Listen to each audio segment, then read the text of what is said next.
Assalamualaikum warahmatullahi wabarakatuh. Perkenalkan terlebih dahulu, nama saya Aldi Regusti Teza Mahendra dengan NIM G2010182.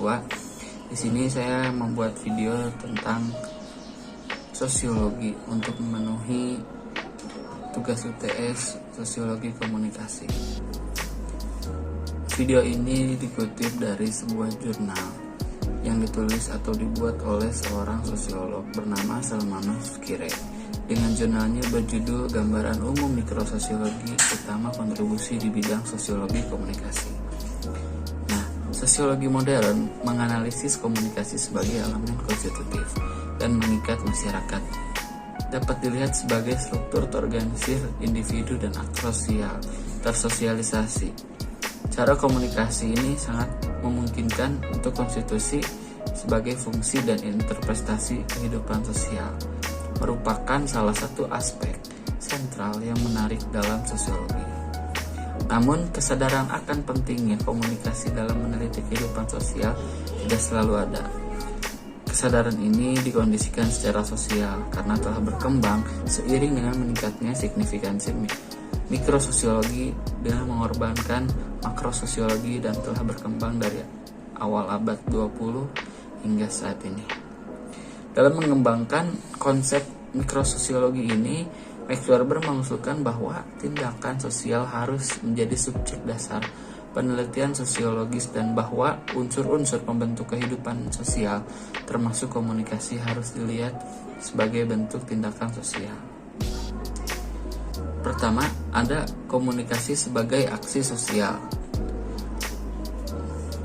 Menurut Max Weber, tindakan sosial adalah tindakan yang dilakukan oleh aktor sosial yang memperhitungkan anggota masyarakat lainnya dan diarahkan kepada mereka. Adapun menurut Turner, melompat adalah tindakan sosial, sedangkan didorong adalah peristiwa sosial. Ada juga dari Kalberg, tindakan sosial mencakup pendaftaran perilaku aktor sosial lainnya, serta interpretasi subjektif yang diberikan kepada mereka, dan karenanya tindakan sosial memiliki dimensi reflektif. Adapun yang terakhir, menurut Mead, sosiologi melihat komunikasi sebagai tindakan sosial yang ditujukan untuk saling pengertian dengan aktor sosial lainnya melalui pertukaran simbol. Nah, komunikasi tidak mungkin terjadi tanpa tindakan sosial, yaitu tanpa terorientasi pada aktor sosial lainnya. Tindakan sosial berbeda dengan komunikasi, tidak selalu mencakup saling pengertian. Oleh karena itu, komunikasi adalah jenis tindakan sosial tertentu. Dapat dikatakan bahwa tindakan sosial adalah kondisi yang diperlukan yang tanpanya tidak ada komunikasi. Tetapi itu bukan kondisi yang cukup untuk memungkinkan komunikasi. Sesuatu yang dimulai sebagai aksi sosial dengan berbagai alasan tidak serta-merta lurus diakhiri dengan akhirnya pengertian antar aktor sosial, yakni bertransformasi menjadi komunikasi. Beberapa teori mikrososiologi muncul dengan menguraikan analisis mereka sendiri tentang komunikasi sebagai tindakan sosial. Oleh karena itu, komunikasi dari waktu ke waktu menjadi aspek yang semakin penting, baik dalam sosiologi maupun dalam ilmu sosial.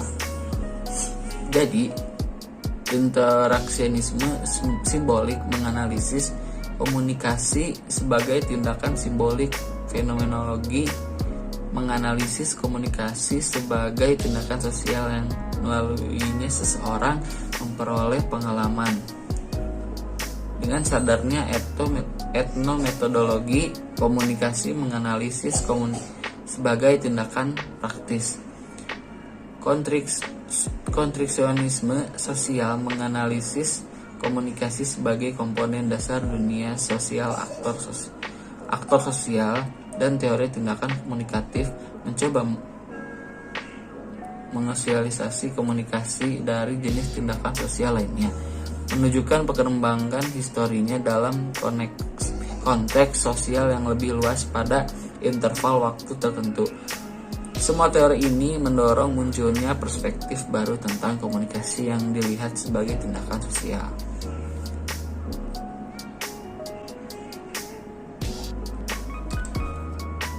tindakan komunikasi sebagai tindakan bersama.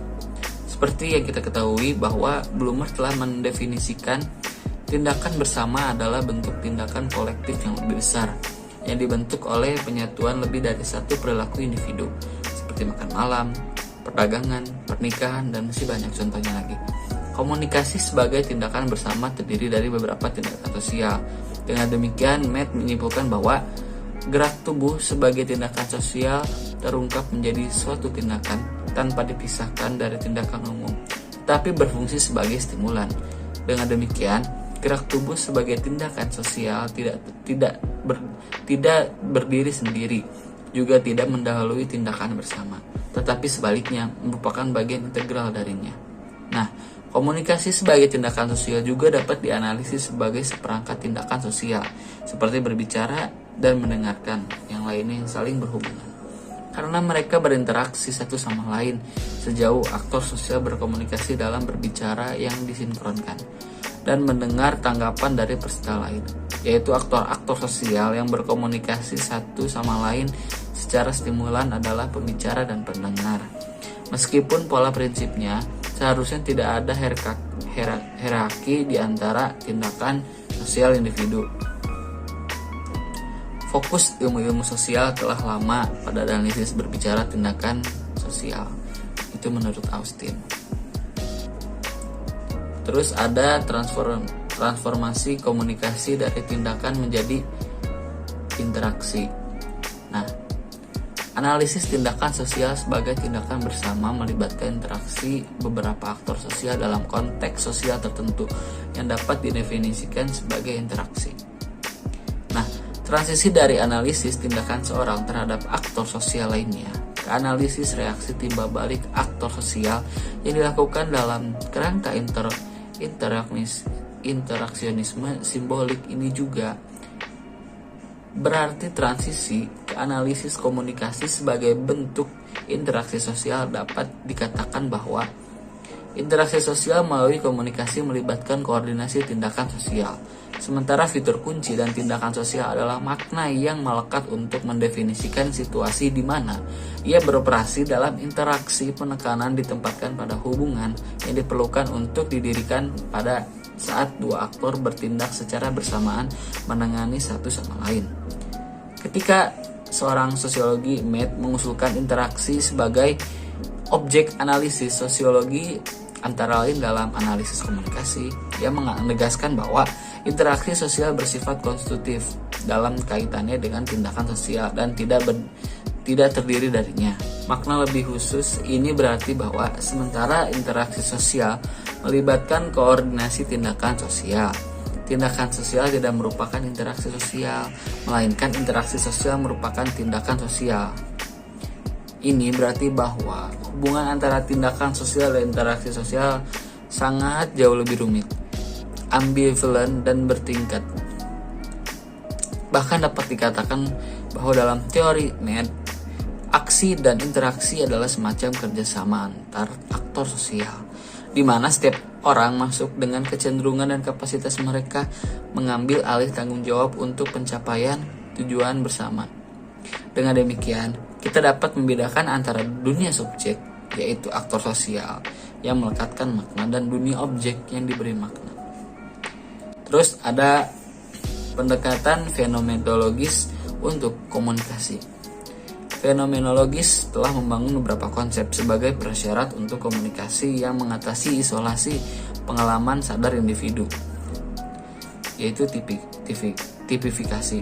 Dibagi lagi ada proses menandai sesuatu atau stok pengetahuan. Kedua ada sebuah konsep ketidaksadaran kolektif, yaitu bahwa di mana pengalaman kolektif kita dicetak dan intersubjektivitas antara ruang yang mengapung di antara individu. Tipifikasi dapat didefinisikan sebagai klasifikasi pengetahuan dan maknanya. Dalam kesadaran kita, nama dikaitkan dengan objek yang diberikan pemberian arti makna. Suatu benda paling sering dikaitkan dengan nama-nama yang melekat pada benda tertentu. Dalam kesadaran kita, nama-nama benda terkait dengan subjek yang diwakilinya sumber dari hubungan ini adalah pengalaman. Menerjemahkan pendapat sebuah sosiolog, Rogers, dia menyatakan bahwa tipifikasi adalah sesuatu proses yang meliputi. Yang pertama, ada pengalaman yang kita miliki dengan jenis objek tertentu. Karakter aplikatif dari pengalaman menyeratkan kesadaran akan pengalaman dengan objek yang diberikan. Yang kedua, ada objek fitur berulang tertentu. Nah, di sini aktor sosial mengekstrak karakteristik objek yang tersebut dengan mengasosiasikannya dengan nama mereka. Yang ketiga, ada tipe petification. Tidak hanya mengacu pada proses penandaan atau memberi sebuah nama atau naming objek, tetapi juga hasil dari proses tersebut yang tercermin dalam penggunaan nama dari aktor sosial. Nah, prosesifikasi adalah pusat komunikasi di mana aktor sosial secara praktis terlibat dalam dunia sosial, yaitu melalui tipifikasi. Anak-anak dapat belajar bagaimana kombinasi suara tertentu dikaitkan dengan entitas dan penampilan tertentu. Dengan cara yang sama, mereka belajar bagaimana tipifikasi dapat berfungsi sebagai formula yang mengarah pada tindakan sosial. Nah, yang dimaksud tadi di atas ada stok pengetahuan. Nah, stok pengetahuan itu adalah merupakan kumpulan pengetahuan dan pengalaman kolektif yang membentuk kesadaran kolektif. Nah, ini dibangun melalui komunikasi dengan anggota masyarakat lainnya dalam berbagai pengaturan sosial seperti keluarga, teman, rekan kerja, dan lain-lain. Terus ada intersubjektivisme. Nah, intersubjektivisme itu merupakan ruang simbol yang dapat dikenali dan dipahami. Nah, ruang yang mengapung di antara aktor-aktor sosial ini didasarkan pada tipifikasi dan stok pengetahuan dan memungkinkan komunikasi melalui intersubjektivitas. Dan para ahli fenomenologi telah mencoba mengatasi perbedaan antara pengalaman individu aktor sosial dan pengalaman kelompok sosial, memperkarya kesadaran individu aktor sosial dengan pengetahuan empiris sosial yang lebih luas dan pengalaman kelompok yang dicapai melalui komunikasi. Dalam analisis intersubjektivitasme, perbedaan tentu dapat diamati secara fenomenologi klasik dan pembacaan sosiologinya. Nah, analisis komunikasi dalam teori sosiologi individu menunjukkan signifikansinya untuk aspek-aspek tertentu dari kehidupan sosial. Tetapi menurut beberapa penulis seperti Habermas, sosiologi dihilangkan untuk berurusan dengan fitur kunci komunikasi yang menurutnya adalah pemahaman di antara aktor sosial. Konsekuensi makrososiologi komunikasi tindakan dalam aturan kehidupan sosial yang tidak terlihat. Nah, berfokus pada analisis mikrososiologi komunikasi, sebuah sosiolog Habermas menyelidiki tingkat analisis makro yang juga ia terapkan pada komunikasi. Nah, si Habermas ini menggunakan teori tindakan komunikatif sebagai landasan kritik dia terhadap kapitalisme melalui kritik tindakan instrumental yang menurut seorang sosiolog Weber merupakan dasar bagi perkembangan formasi sosio-historis kapitalis. Nah, tindakan komunikasi adalah yang utama dalam arti bahwa orang pertama-tama memahami melalui komunikasi dan kemudian mengembangkan tindakan instrumental di mana komunikator menggunakan lawan bicara sebagai instrumen. Tindakan sosial adalah hubungan antara pikiran dan pengetahuan. Dengan demikian, tindakan rasional tidak hanya hubungan antara tujuan dan alat untuk pencapaiannya, tetapi tindakan rasional dapat berorientasi pada pemahaman simbol apapun. Jadi dapat disimpulkan, pada akhirnya, pilihan untuk memasukkan kembali penelitian sosiologis dalam tradisi sosiologi komprehensif Max Weber tidak terpengaruh pada kemunduran penelitian sosiologi tentang fenomena mikrososial yang akan mengabaikan dari semua diskusi sosial utama. Nah, poin kunci selalu membingungkan sosiologi dan di mana mereka tidak memiliki cara lain untuk memahami dan menganalisis fenomena sosial selain yang digunakan oleh aktor-aktor sosial untuk memproduksi dan menganalisis aktivitas mereka. Tidak selalu merupakan gangguan Begitu seseorang mengusulkan untuk menganalisis secara sistematis, mungkin sifat sumber daya ini termasuk dalam sifat dasar aktivitas sosial. Kita menyadari seperti yang telah dilihat oleh Weber bahwa itu harus berorientasi pada orang lain untuk mengatasi keterbatasan ini. Konfigurasi ulang mengendalikan khususnya integrasi yang lebih baik dari proses representasi dan media tindakan. Deskripsi yang lebih baik dari dimensi konseptual dan prosedural dari tindakan, dan pertimbangan yang lebih eksplisit dan karakter multimodal diskursif. Produksi ini semua adalah tantangan untuk masa depan suatu disiplin yang pada akhirnya kondisi metodologis dan epistemologis yang harus diajukan oleh teori-teori komunikasi untuk mengkonsepkan secara efektif hubungan antara tindakan, wacana, dan komunikasi. Mungkin itu saja pemaparan materi dari video saya. Kurang lebihnya mohon dimaafkan. Kurangnya hanya milik saya dan lebihnya hanya milik Allah. Assalamualaikum warahmatullahi wabarakatuh.